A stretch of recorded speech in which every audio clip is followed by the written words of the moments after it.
At the end of the previous chapter, Sun Tzu listed some of the taboos regarding troop movement.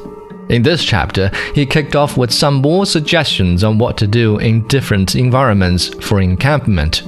For instance, when camping near the border with multiple states, it is important to send envoys to win support from the neighboring states. A mediocre general can rely on these instructions as a handbook to defeat other mediocre generals. Only smart readers can move on to see that Sun Tzu was talking about choices. We know that Sun Tzu had some things in common with other thinkers of his time, particularly the attention they paid to the way their societies were governed. Of course, as a strategist, Sun Tzu expected different traits from military leaders than what scholars demanded from state officials. Ancient Chinese scribes, as they wrote the biographies of prominent people of their time, favored those who did remarkable things to uphold a principle. For example, near the end of Shang dynasty, about 1,000 years BCE, the king of Guzhou conferred the right to succession to his third son, Shu Qi. This went against the common practice favoring the eldest son. After the old king died, the third son, Shu Qi, either out of brotherly devotion or out of respect for social norms, gave up the throne to his eldest brother, Bo Yi. However, Bo Yi, not wanting to defy his father's dying wish, turned down the offer and went into a self-imposed exile. But then, Shu Qi also rejected the title and went into exile. Together, the brothers took refuge in the state of Zhou. At that point, the old king of Zhou had just passed away, and the new king waged a war against the unpopular emperor. He overthrew the Shang dynasty and officially set up the Zhou dynasty. In Bo Yi and Shu Qi's opinion, the new emperor of Zhou failed as a son by waging war when he should have been grieving his recently deceased father. He also failed as a vassal lord for rebelling and killing the Shang emperor. The brothers were ashamed to be subjects of the Zhou dynasty, so they moved to the wilderness and eventually starved to death. Generations of Confucian scholars commended Bo Yi and Shu Qi for living and dying according to the values of family devotion and loyalty. Mencius, the next most influential Confucian master after Confucius, crystallized this idea in his writing. He said, "I'd like to live and I'd like to also uphold righteousness. If I can't have both, I'll forego my life in order to do the right thing."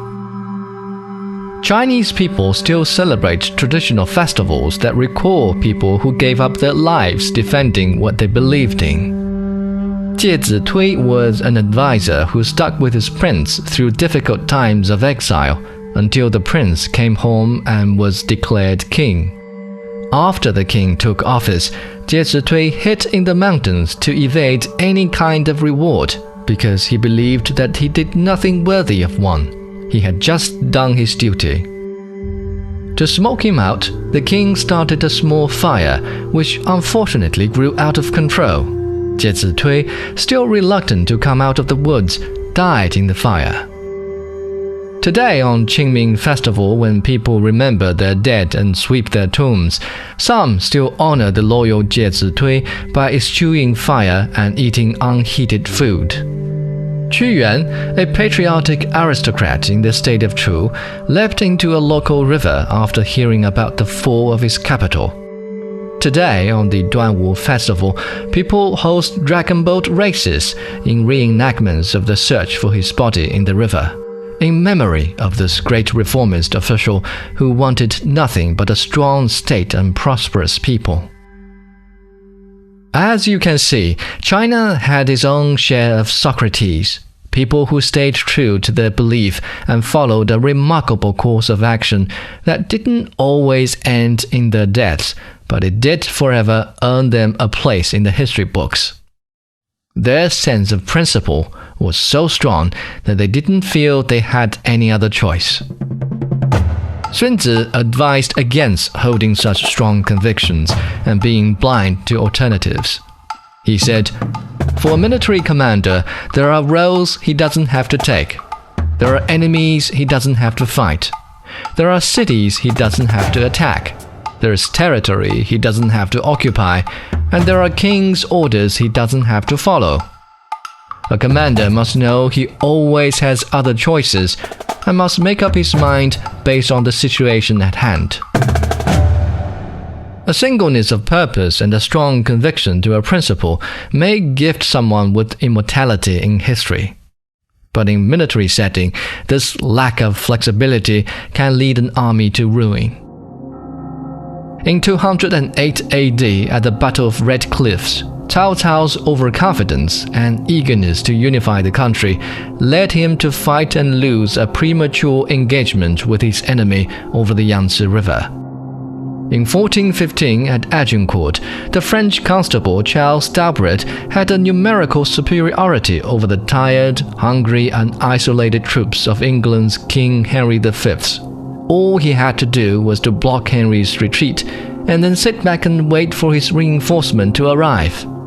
However, after being insulted by his opposition, he ordered his army to slide and slip and tumble over a narrow field of thick mud and under a terrible hail of arrows to fight and perish at the hands of England's famous longbow archers.